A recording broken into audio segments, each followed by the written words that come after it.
This podcast is brought to you by Liminal MarTech.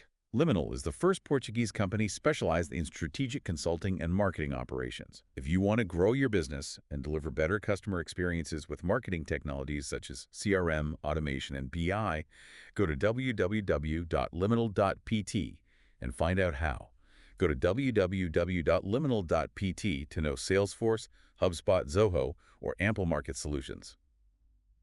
Hey everyone, and welcome to the Deep Dive. Today we're diving into the world of AI and marketing. Sounds exciting. It is, but it's also a little bit daunting. But luckily we have an awesome guide for this journey, the 9th edition of the Salesforce State of Marketing Report. Yeah, that one. Yeah, it's a survey of almost 5,000 marketing leaders worldwide, so, it's a pretty good pulse on what's happening out there. Definitely. A real peek behind the curtain. Right. So what I found really fascinating is how this report kind of reveals this marketing renaissance fueled by advancements in data and AI. I think that's spot on. Data and AI are definitely reshaping the landscape. But it's not all sunshine and roses, is it? No, definitely not. I mean, right off the bat, one of the things that jumped out at me was this kind of like incredible paradox. Marketers ranked implementing or leveraging AI as both their top priority and their biggest challenge. Yeah, it's almost as if they're excited about it, but also a little scared, you know? Totally. It's like they're eager to jump in, Hmm. but they're also maybe a little afraid of what they might find. Yeah. What's your take on that AI dilemma? It makes sense, though, when you think about it. I mean, AI has the potential to really revolutionize how we do marketing. But it's a complex beast, isn't it? The report highlights a few reasons why it's such a challenge. The first is the need for a really strong data foundation. I mean, AI feeds on data, and if your data is scattered or incomplete or just a mess, your AI efforts will reflect that. Right. Kind of like trying to bake a cake with like rotten ingredients. You're not going to get a good cake. Exactly. Garbage in, garbage out, as they say. Yeah, totally. And speaking of ingredients, I was interested to see that the report highlighted that 38% of marketers aren't even using third-party data anymore. You know, those little cookies that track you around the web. Oh, yeah. That's a pretty big shift, don't you think? What do you think's driving that? Absolutely. It is significant. There's a growing movement away from third-party data, partially because of increasing privacy regulations and partially because it's becoming less reliable as well. So you need to start thinking about building direct relationships with your customers and collecting data ethically with their consent. It's about quality over quantity these days. Makes sense. So first-party data is king now, right? That data that you collect directly from your audience. Right. But even with all that data, there's still the challenge of making sense of it all, right? I mean, the report mentioned something called data unification. Yes. Can you unpack that for us? What exactly does that mean? So data unification is basically about bringing together all those different pieces of customer information. You know, things like their website interactions, their email engagement, their purchase history, everything. You're bringing it all together into a single view of your customer. So you're saying, like, if you think of it as a jigsaw puzzle, each piece of data is like a piece of that puzzle. And when you put them all together, you get that full picture. That's a perfect way to put it. Without that complete picture, you're just dealing with a bunch of random pieces. Right. You're not going to know what the picture is. You're not going to get that full picture. Yeah, exactly. But it sounds like putting that puzzle together isn't easy because the report mentioned that only 31% of marketers are fully satisfied with their ability to unify customer data. Why is it so challenging? I think a lot of businesses have data living in these separate systems. So like their CRM system, their email platform, their website analytics, all these separate things. Yeah, so they all live in their own little silos. Exactly. They create these data silos, and connecting those silos can be quite tricky. You know, you need the right technology, the right expertise, and a lot of times even like a shift in organizational culture. It's not just a technical challenge, it's a strategic one. So it's bigger than just the tech. It's like a mindset shift, too. Exactly. It's a company-wide thing. Okay, that makes sense. So we've established that AI is important and having a solid data foundation is crucial. But what about the impact on the actual customer experience? You know, one of the biggest buzzwords in marketing these days is personalization. It is, yeah. Is that where all this data and AI is headed? Absolutely. But you have to remember there's personalization and then there's true personalization. You know, I'm sure you've experienced those basic personalization things like getting an email that just has your name slapped on top. But true personalization goes much deeper than that. It's about understanding your customers so well that you can anticipate their needs and deliver experiences that are tailored to their individual preferences. Right. You're not just using their name. You actually understand who they are and what they want. Yeah, exactly. That makes sense. But the report also had a surprising finding, didn't it? That even though personalization is a top priority, fewer than 60% of marketers are fully personalizing even basic channels like email. What do you think that is? Well, I think it boils down to a few key hurdles. Firstly, as we discussed, data integration is still a major challenge. If you don't have that unified view of your customer, true personalization is just out of reach. And then there's the issue of organizational silos. Marketing, sales, customer service, they often operate in their own little bubbles, and that can really hinder personalization efforts. Right. It's not just about sending a personalized email. It's about delivering a consistent personalized experience across every touch point. Exactly. It needs to be the whole customer journey. And that kind of leads to the final hurdle, which is the sheer complexity of managing personalization across multiple channels. I mean, trying to personalize a website, a mobile app, an email campaign, all at the same time, it's like a juggling act, isn't it? It sounds like it. But despite the challenges, it sounds like personalization is undeniably the future of marketing. I think so, yeah. It's where things are headed. Okay, I'm starting to see the bigger picture here. Yeah. So you have AI, data, and personalization. It's all intertwining. Are there any specific marketing approaches that are gaining traction in this, new landscape? Yeah, definitely. The report highlights two interesting trends, which are account-based marketing ABM for short and loyalty programs. I've heard of those, Mhm. but honestly, I'm not entirely sure I understand how they fit into this whole data-driven, AI-powered world. Mm, Can you break those down for me? sure. Well, ABM is all about focusing your efforts on a select group of high-value accounts rather than trying to reach everyone. It's a very targeted approach that requires a deep understanding of your ideal customers. Oh, so it's like quality over quantity in terms of who you're targeting. Exactly. You tailor your messaging and your entire marketing strategy to their specific needs and pain points. That makes sense. It's about building strong relationships with the accounts that really matter. Yeah, exactly. But what about loyalty programs? Are those becoming more data-driven? Absolutely. Loyalty programs are all about rewarding your best customers and encouraging repeat business. But to do that effectively, you need to understand their behavior, their preferences, and what motivates them. This is where data comes in. Right.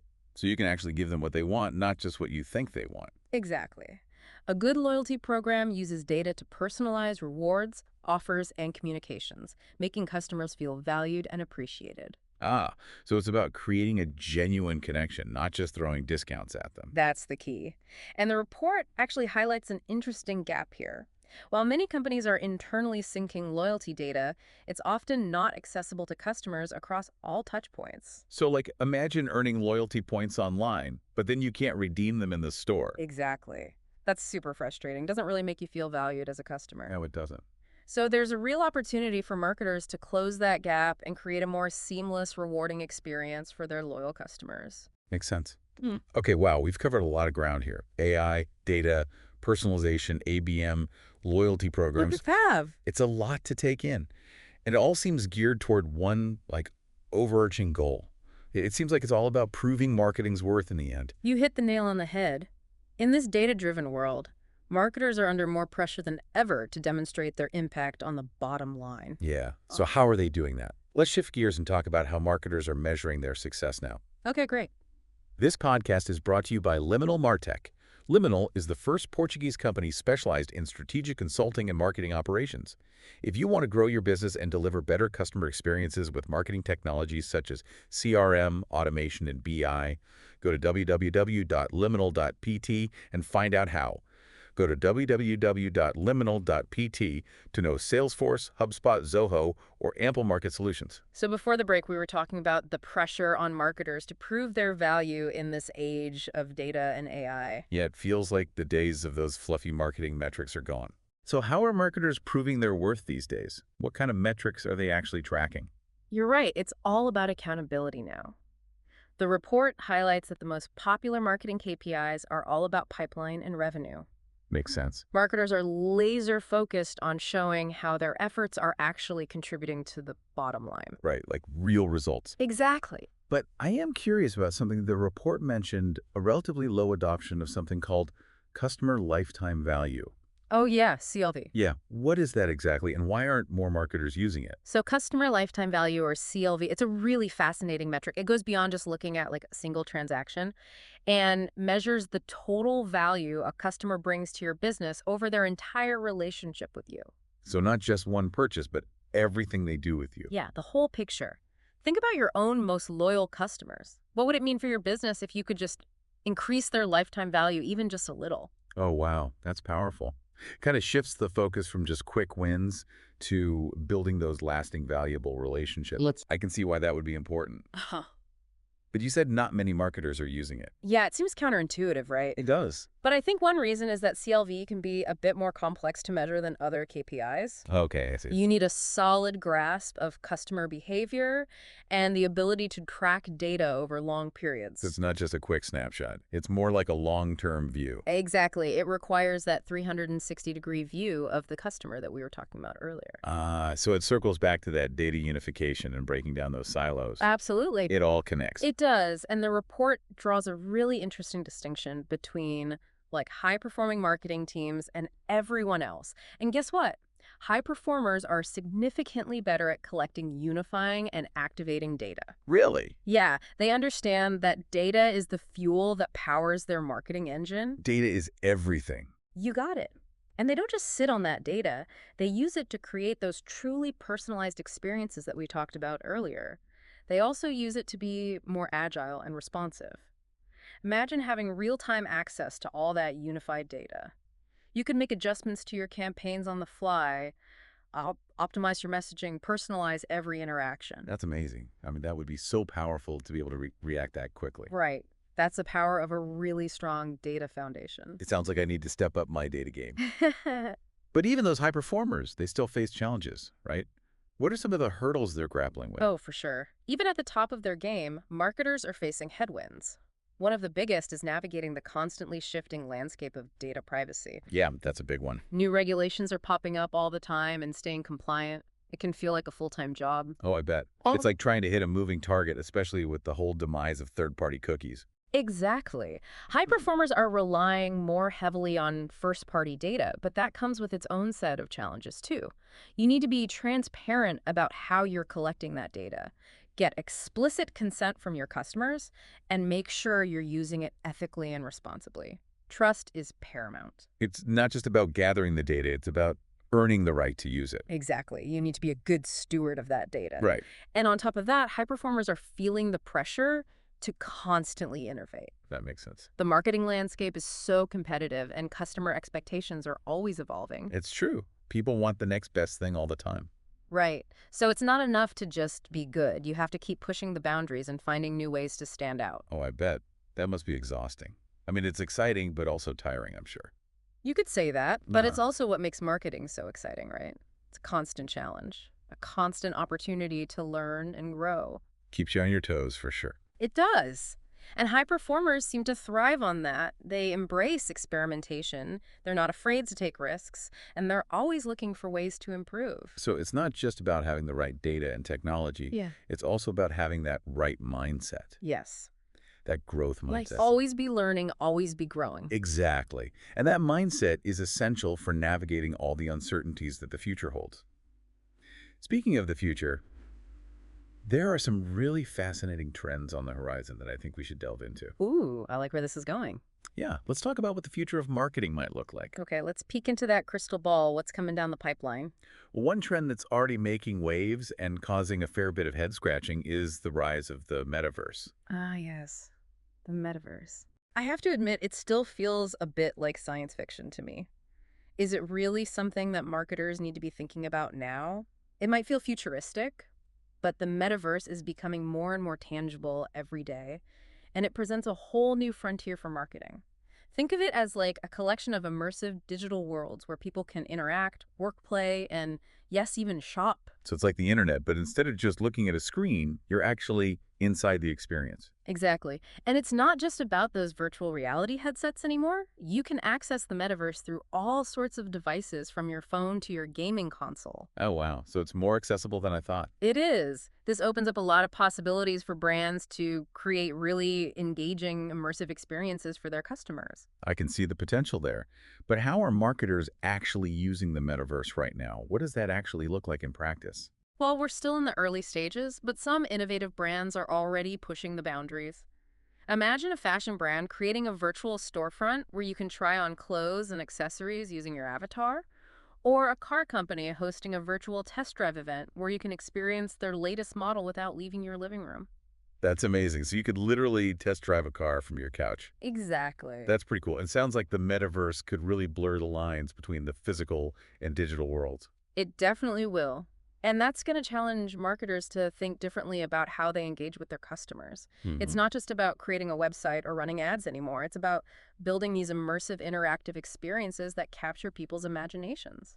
It sounds both exciting and daunting, to be honest. It's like stepping into uncharted territory. That's the spirit of marketing, isn't it? Embracing the unknown and finding creative ways to connect with your audience.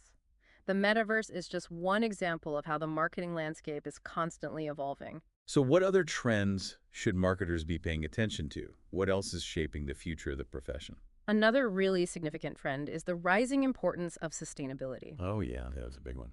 Consumers are becoming increasingly conscious of the impact that their purchases have on the planet and society, and they're looking for brands that align with their values. So it's not just about selling a product or service anymore.